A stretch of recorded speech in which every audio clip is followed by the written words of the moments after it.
guys, SME IPO आजकल काफी limelight में है. These tiny market cap companies are on unstoppable run in the market. Investors को इतना इंटरेस्ट क्यों आ रहा है? क्या चल रहा है SME IPOs में? चलिए जानते हैं. Hi guys, welcome back to 5 पैसा. SME IPOs क्या होते हैं? स्मॉल एंड मीडियम एंटरप्राइजेस जिनका पेड अप कैपिटल 1 करोड़ से लेके 25 करोड़ होता है, वो कंपनीज BSE एंड NSE के SME प्लेटफॉर्म पर अपनी कंपनीज लिस्ट करवा के फंड्स रेज कर सकते हैं. अब दुनिया भर के मार्केट्स में रिसेशन के डर से मार्केट्स गिर रहे हैं. इंटरेस्टिंगली ब्रॉडर मार्केट्स में भी इतने सेल ऑफ के बाद भी इन SME कंपनीज के स्टॉक पर कोई नेगेटिव इम्पैक्ट देखने नहीं मिला है. इनफैक्ट ये SME IPOs मल्टी बैगर्स साबित हुई हैं. कुछ मिड कैप और स्मॉल कैप स्टॉक्स पे अगर आप देखें तो 30 to 40% तक करेक्ट हो चुके हैं. वहीं अगर आप SME IPO की स्टॉक्स देखें तो हर रोज अपर सर्किट्स लगा रहे हैं. BSE SME IPO इंडेक्स को अगर आप मेन बोर्ड IPO इंडेक्स से कंपेयर करते हैं तो आउट परफॉर्मेंस देखिए. ऐसी बेरिश मार्केट्स में भी कई सारी कंपनीज SME एक्सचेंजेस पर कैपिटल रेज कर रही हैं. FY22 में अब तक 65 से ज्यादा कंपनीज ने SME एक्सचेंज पर से 1100 करोड़ रेज किए हैं एंड आने वाले एक हफ्ते में 15 और कंपनीज के IPO SME एक्सचेंजेस पर लिस्ट होने वाले हैं. कंपनीज को क्या फायदा होता है, वो SME एक्सचेंजेस पर लिस्ट होने के रश में क्यों है?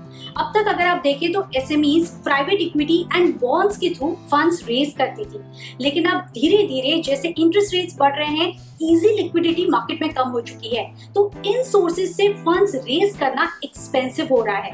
प्लस इंडिया में IPO मार्केट हमेशा से ही ट्रेंडी रहा है.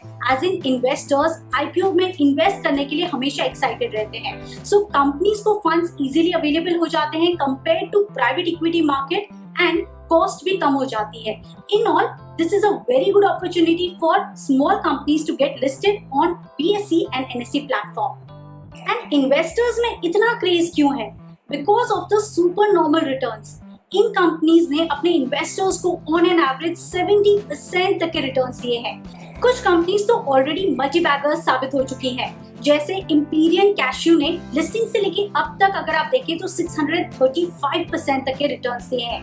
Giant Infratech 400%, रचना इंफ्रास्ट्रक्चर 425% तक के रिटर्न्स एंड वो भी इतने शॉर्ट स्पैन ऑफ टाइम में.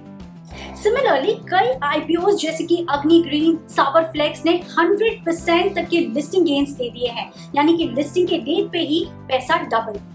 एक ऐसी ही इंटरेस्टिंग SME IPO जो रिसेंटली लिस्ट हुई है, take a look at EP biocomposites. ये कंपनी सितंबर में ही लिस्ट हुई है. 127 का इश्यू प्राइस था एंड 160 रुपीज पर शेयर पर ये लिस्ट हुई. And then FII fund Nav capital emerging star fund ने इस कंपनी के 12,000 शेयर्स बाय किए एट 224 रुपीज एंड तब से हर रोज ये स्टॉक अपर सर्किट लगा रहा है. एंड एज ऑफ टुडे अगर आप देखें तो इस स्टॉक की प्राइस 350 के आसपास पहुंच चुकी है. ये company fibre reinforce polymer doors, bio toilets, waste treatment जैसे प्रोडक्ट्स बनाती है एंड कंपनी के जो फाइनेंशियल्स हैं वो भी काफी स्ट्रॉन्ग है. सो बेसिकली SME मार्केट में इतने स्ट्रॉन्ग परफॉर्मेंस की वजह से कई सारे इन्वेस्टर्स आजकल अट्रैक्ट हो रहे हैं. साथ ही एक्सपीरियंस इन्वेस्टर्स जिनका रिस्क एपिटाइट काफी ज्यादा है, उन्हें ऐसे यूनिक बिजनेसेस मिल जाते हैं जहां उन्हें ग्रोथ पोटेंशियल काफी स्ट्रॉन्ग दिखता है. इसीलिए भी इन्वेस्टर्स SME IPO में काफी इंटरेस्टेड हैं एंड अट्रैक्ट हो रहे हैं. बट दूसरी तरफ अगर आप देखें तो ऐसे इन्वेस्टर्स जो मार्केट में अभी अभी आए हैं और उन्हें सिर्फ रिटर्न्स दिखते हैं, पास्ट परफॉर्मेंस देख के उन्हें फोमो हो जाता है.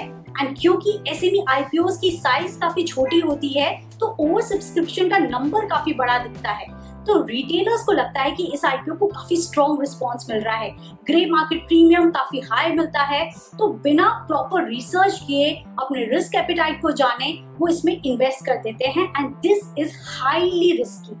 सो please remember the risks to the SME IPOs. कुछ रिस्क समझते हैं. सबसे पहला, these IPOs are meant for high risk taking investors only.